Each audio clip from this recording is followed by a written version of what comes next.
नमस्कार साथियों, मैं अमरेंद्र यादव एक बार फिर से आप सबके समक्ष हाजिर हो चुका हूं कैरियर बिहार यूट्यूब चैनल पर एक नए सीरीज को लेकर। आप सबके लिए हमने स्पेशल बिहार पुलिस और स्पेशल फॉर यूपी पुलिस, इसके साथ साथ जितने भी राज्यों के लिए जो पुलिस के एग्ज़ाम्स होते हैं, वो चाहे एमपी पुलिस के एग्ज़ाम हो चाहे अन्य राज्यों की जो पुलिस के एग्ज़ाम्स होते हैं जिसमें मैथ्स आपसे पूछा जाएगा, तो लगभग आपको सिलेबस सभी राज्यों के जो पुलिस के एग्ज़ाम्स होते हैं उसमें सेम रहता है। मैथ्स का आपको नंबर सिस्टम पढ़ना होता है, नंबर सिस्टम के साथ साथ रेशियो प्रोपोर्शन पढ़ना होता है, परसेंटेज पढ़ना होता है, प्रॉफिट एंड लॉस पढ़ना होता है, एसआई से पढ़ना होता है, टाइम स्पीड डिस्टेंस पढ़ना होता है, टाइम इन वर्क पढ़ना होता है। ये सारे अर्थमेटिक के चैप्टर्स आपको सभी राज्यों के जो पुलिस के एग्ज़ाम्स होते हैं लगभग आपको पढ़ने ही होते हैं। तो आप किसी भी पुलिस के एग्ज़ाम की तैयारी करते हैं, ये सेशन, ये सीरीज जो हम शुरू करने जा रहे हैं, समझिए कि आपके लिए आप एकदम निश्चित रूप से इस सेशन से जुड़िए। ये जो सीरीज आप सबके लिए शुरू होने जा रहा है, इस सीरीज से जुड़िए, अपने दोस्तों के बीच सेशन को शेयर कीजिए। डेली शाम को 7 बजे से सेशन आपको रहेगा, आपको समय से आ जाना है और शानदार तरीके से तैयारी करनी है। बिल्कुल बेसिक से पढ़ेंगे और शानदार तरीके से पढ़ेंगे। आज से सीरीज शुरू होने जा रहा है और पहला चैप्टर हमने लिया है रेशियो एंड प्रोपोर्शन, अनुपात एवं समानुपात। देखिए हमने बोर्ड पर लिख रखा है, बिल्कुल शानदार तरीके से होगा दोस्तों। तो अपने दोस्तों के बीच सेशन को शेयर कर दीजिए, जितना हो सके उतना अपने फ्रेंड्स को बताइए कि भाई चलो कैरियर बिहार यूट्यूब चैनल पर सीरीज स्टार्ट हो चुका है स्पेशल फॉर पुलिस एग्जाम्स। वो चाहे बिहार पुलिस की बात कर लें, आप यूपी पुलिस की बात कर लें, तो बहुत सारे बच्चों के मन में डाउट रहता है कि हम ये जो मैथ आपको पढ़ाएंगे किसके लिए पढ़ाएंगे। तो पुलिस एग्जाम्स के साथ साथ अन्य इसके इक्विवेलेंट, इसके समतुल्य जो भी एग्जाम्स है जिसमें मैथ्स पूछेगा, उन सभी जगहों पर आप बेनिफिट ले पाएंगे सेशन को ज्वाइन करने के बाद। सेशन को ज्वाइन कर चुके हैं, चैनल पर पहली बार आए हैं तो सब्सक्राइब करके बेल आइकन जरूर दबा दीजिएगा। चलिए शानदार से सेशन को शुरू किया जाए, अपने दोस्तों के बीच शेयर कर दीजिए। दोस्तों पहला चैप्टर हमने लिया है रेशियो एंड प्रोपोर्शन, अनुपात एवं समानुपात हमने पहला चैप्टर लिया है। आइए इस चैप्टर की शुरुआत करते हैं। सबसे पहले देखिए दोस्तों, हम लोग बात करेंगे कि अनुपात होता क्या है। अनुपात की हम लोग बात करेंगे। अनुपात को इंग्लिश में क्या बोलते हैं? रेशियो। बिल्कुल इत्मीनान से पढ़ना है, हर एक चीज़ आपको समझाएंगे, छोटी से छोटी बात आपको समझाएंगे, बिल्कुल फ्री में, कोई चार्ज आपको नहीं पे करना है, बस समय देना है। अनुपात होता क्या है दोस्तों, समझिएगा। तो अनुपात का मतलब ये होता है कि 2 या 2 से अधिक, आप चाहें तो नोट्स भी बनाते चले मेरे साथ, 2 या 2 से अधिक, 2 या 2 से अधिक समान कैटेगरी, समान का मतलब है बराबर, समान या आप बोल सकते हैं बराबर कैटेगरी, कैटेगरी या आप बोलिए यूनिट वाले राशियों के बीच, वाले राशियों के बीच के तुलना को अनुपात कहते हैं दोस्तों। क्या बोलते हैं? अनुपात कहते हैं। आप हमारे साथ साथ आप कॉपी पेन लेकर बैठे तो आप इसको नोट भी करते चलें, एकदम बिल्कुल क्लासरूम वाली फीलिंग आप सबको आएगी। जब 2 या 2 से अधिक, यहाँ पे हमने 2 से अधिक लिखा है, आप यहाँ पे एक और चीज़ ऐड कर लीजिएगा, 2 या 2 से अधिक राशि। और वो राशि कैसी होनी चाहिए? राशि कैसी होनी चाहिए? तो समान या बराबर कैटेगरी की, बराबर यूनिट वाली राशि होनी चाहिए। उनके बीच हम लोग जब तुलना करते हैं तो उस तुलना को ही हम लोग क्या कहते हैं? अनुपात कहते हैं। ठीक है। अब एक बात आप और याद रखिएगा दोस्तों कि अनुपात को हम लोग एक ये साइन यूज करते हैं, ये वाला, ये, ठीक है। अनुपात को इस साइन से हम लोग क्या करते हैं? सूचित करते हैं या फिर दर्शाते हैं, सूचित करते हैं या फिर दर्शाते हैं या फिर रिप्रेजेंट करते हैं, प्रदर्शित करते हैं। अब अगर मान लीजिए कि ए और बी दो समान यूनिट की राशियां हैं, तो उनके बीच जब हम तुलना करेंगे ना, तो उनके बीच की तुलना को हम लोग दर्शाएंगे ए अनुपात बी। ए अनुपात बी से कहा जाएगा या फिर ए रेशियो बी कहा जाएगा। और इस ए रेशियो बी का मतलब दोस्तों ए बट्टा बी भी होता है। इस ए अनुपात बी का मतलब क्या होगा, तो ए बट्टा बी भी होगा। क्या होगा, ए बट्टा बी भी होगा। इसी तरीके से अगर हम ये मान के चलें कि ए बी और सी, यहाँ पर हमने क्या माना कि ए और बी जो है दो समान यूनिट की राशियां हैं, समान कैटेगरी की राशियां हैं, तो इनके बीच की तुलना जब करनी होगी तो इसको हम लोग ऐसे दर्शाएंगे, और इसी को हम लोग ऐसे भी लिख सकते हैं, कोई दिक्कत वाली बात है नहीं। ऐसे ही हमने मान लिया कि ए बी और ये सी तीन समान कैटेगरी की समान यूनिट की राशियां हैं, तो इनके बीच अगर तुलना करना होगा दोस्तों, तो कैसे तुलना करेंगे, कैसे इसको रिप्रेजेंट करेंगे, तो देखिए रिप्रेजेंट करने का तरीका है A ratio B ratio C, ऐसे हम लोग लिखेंगे। लेकिन एक बात आपको ध्यान देना है, ध्यान ये देना है दोस्तों कि आप यहाँ पर ऐसे लिखे थे तो आपने इसको ऐसे लिख दिया, परंतु अगर ये ऐसे है तो फिर ये इस फॉर्म में नहीं आएगा। ये बट्टा का जो फॉर्म लिखे हैं ना यहाँ पे, वो केवल यहीं तक कारगर है, यहीं तक काम करेगा। आप इस वाले पार्ट को, इस वाले मान को आप इस रूप में, इस फॉर्म में कन्वर्ट नहीं कर सकते हैं, ये ऐसे के ऐसे ही रहेगा।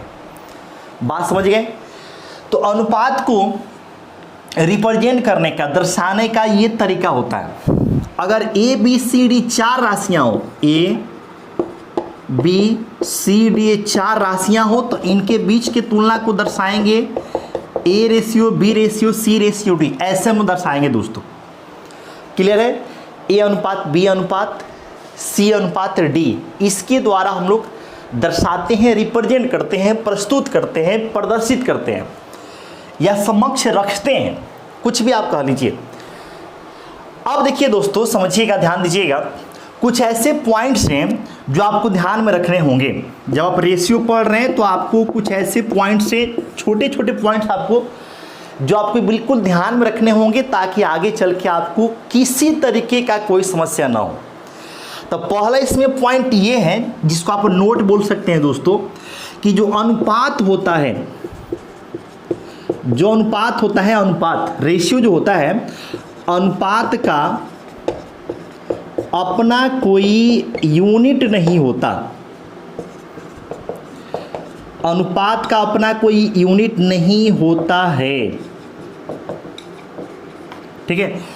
ये यूनिट लेस है। अब आपके मन में सवाल उठेगा कि ये यूनिट लेस क्यों है भाई साहब?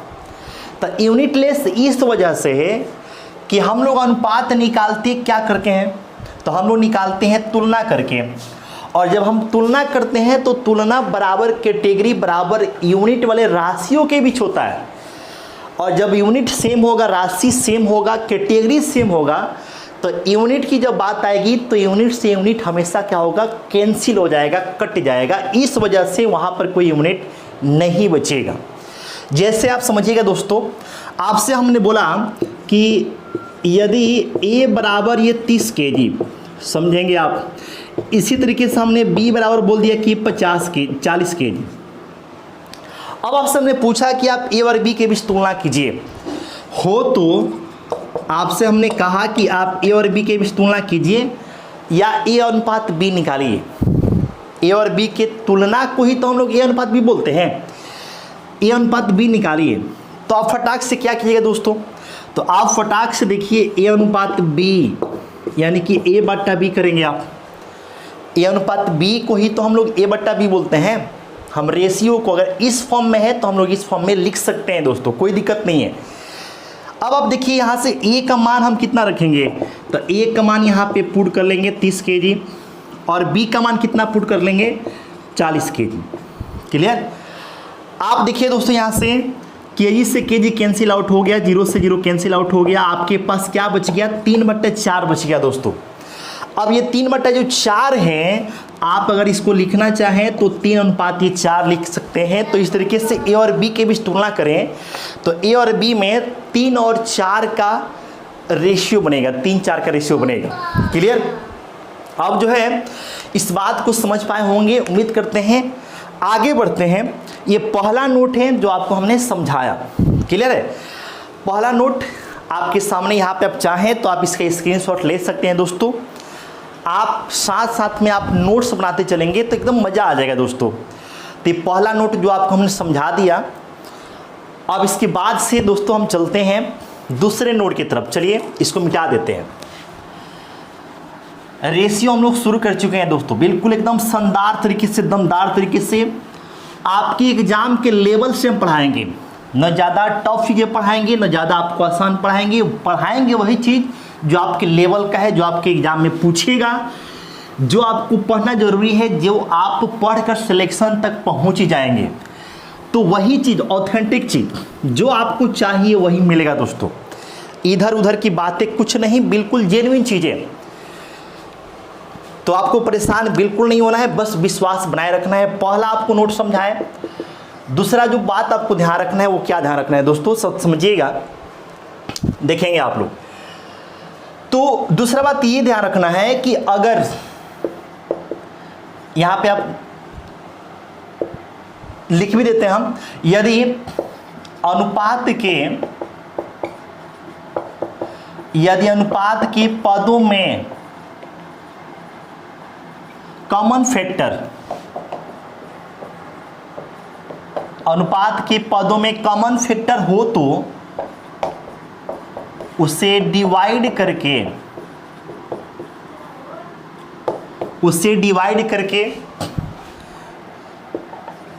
हटा लेंगे। उसे डिवाइड करके क्या करना है दोस्तों, हटा लेना है। अब इसका मतलब क्या है दोस्तों, समझिएगा, ये दूसरा पॉइंट आपको हम समझा रहे हैं, ठीक है। आप इस बात को समझेंगे दोस्तों। जैसे मान लीजिए कि एग्जाम्पल के तौर पे हम अभी बता रहे हैं, एग्जाम्पल के तौर पे आपको हमें अभी समझा रहे हैं, ध्यान दीजिएगा। जैसे मान लीजिए कि आपको हम लिखें यहाँ पे कि A/B बराबर, हमने लिख दिया यहाँ पे 2:3, 2:3 लिख दिया, क्लियर। अब आप ये बताइए कि 2 और 3 जो नंबर्स हैं, इसमें कॉमन क्या है, कॉमन फैक्टर क्या है। कॉमन फैक्टर का मतलब ये हो गया कि 2 जिस नंबर से डिवाइड होगा उसी नंबर से 3 भी डिवाइड होना चाहिए। वो नंबर क्या है तो 1 है।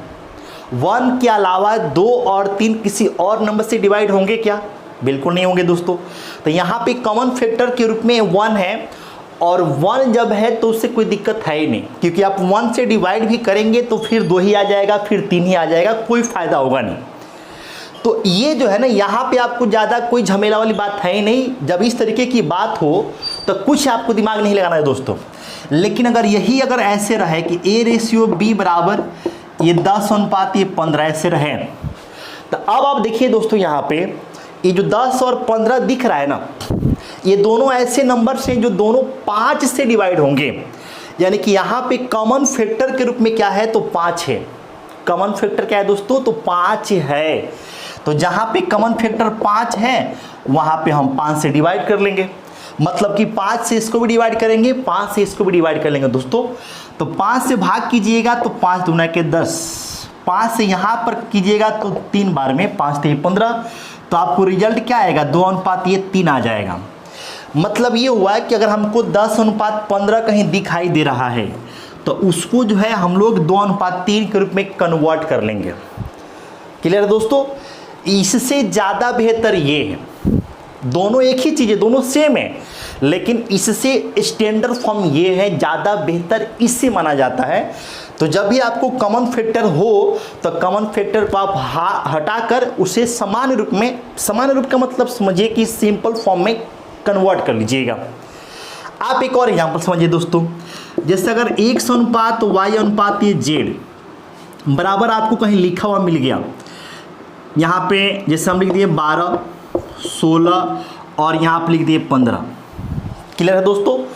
तो आप यहाँ पे समझिएगा, ध्यान दीजिएगा कि 12, 16, 15 जो हम लिखे इसमें दोस्तों, तो आपको देखना है कि क्या कोई ऐसा नंबर है जिससे 12 भी डिवाइड हो जाए, 16 भी डिवाइड हो जाए और 15 भी डिवाइड हो जाए।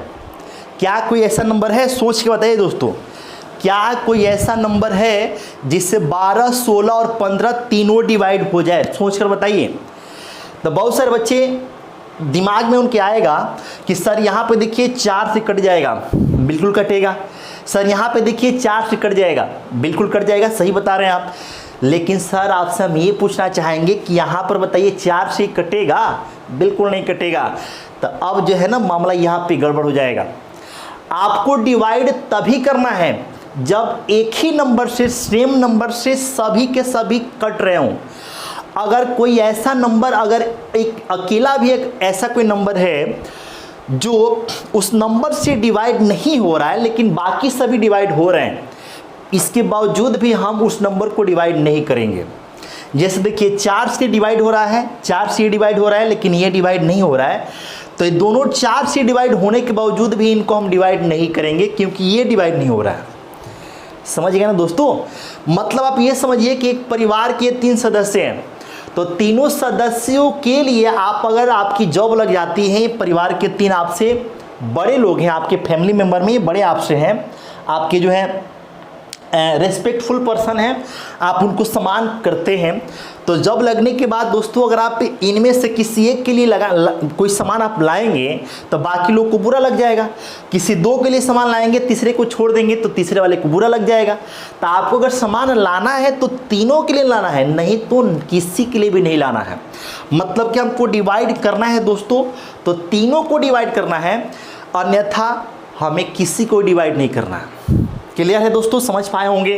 तो आप यहाँ पे समझ पाए होंगे दोस्तों कि यहाँ पे ऐसा कोई नंबर है ही नहीं जिससे ये तीनों डिवाइड हो सके।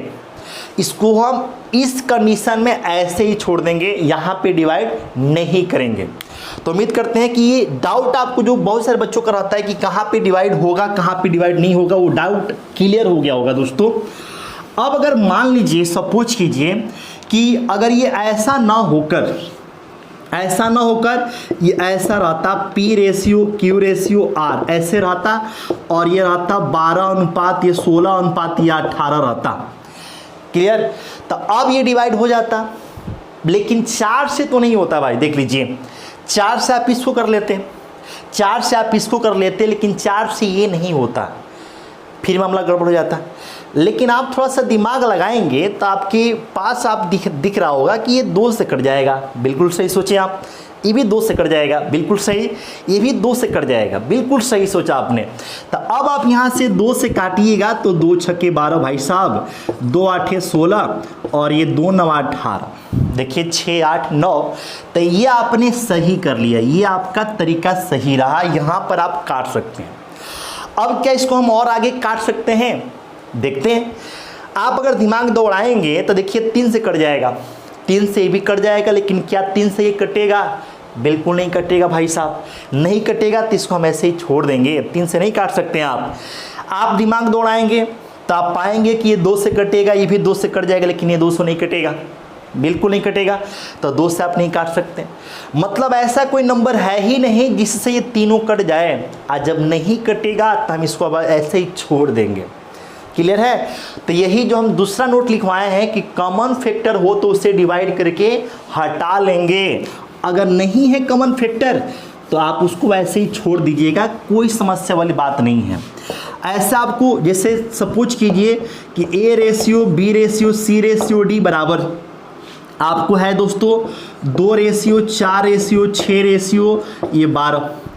तो आप यहाँ पे कॉमन फैक्टर क्या है? देखिए सब में जो है 2 है, सबके सब 2 से कटने वाले हैं, तो आप काट लीजिए, ज़्यादा बेहतर होगा। 2 एकम 2 दूना 2 तिया और 2 छक्के, यानी कि इसका सबसे सही जो रूप होगा वो 1 अनुपात 2 अनुपात 3 अनुपात क्या होगा? 6 हो जाएगा दोस्तों। ठीक है, 1 2 3 6 हो जाएगा। तो ये दूसरा नोट है जो आपको ध्यान रखना है। आप चाहें तो इसका स्क्रीनशॉट ले लीजिए दोस्तों, आपके काम का चीज़ है, आपके लिए हेल्पफुल होगा। ठीक है दोस्तों, तो सेशन आप शेयर कर दीजिए। आपको अगर अच्छा लग रहा है तो अपने दोस्तों के बीच आप इस सेशन को शेयर कर दीजिए। और आज की क्लास को हम लंबा न रखते हुए छोटा ही रखते हैं, क्योंकि पहला दिन है तो जानकारी अन्य बच्चों तक भी पहुंच सके। इसके लिए हम बस ये मतलब समझिए कि इंफॉर्मेटिव वीडियो आपको हम लेकर आए थे सूचना देने के लिए, लेकिन सोचे कि भाई केवल सूचना देकर ही छोड़ देना सही नहीं रहेगा। चलिए कुछ पढ़ा भी देते हैं, सिखा भी देते हैं। तो चलिए इसके बहाने आपको हमने कुछ सिखा भी दिया। तो आगाज़ हो चुका है, शुरुआत हो चुका है। डेली क्लास होगा शाम को कितने बजे? 7 बजे आप ज़रूर हाजिर रहिएगा।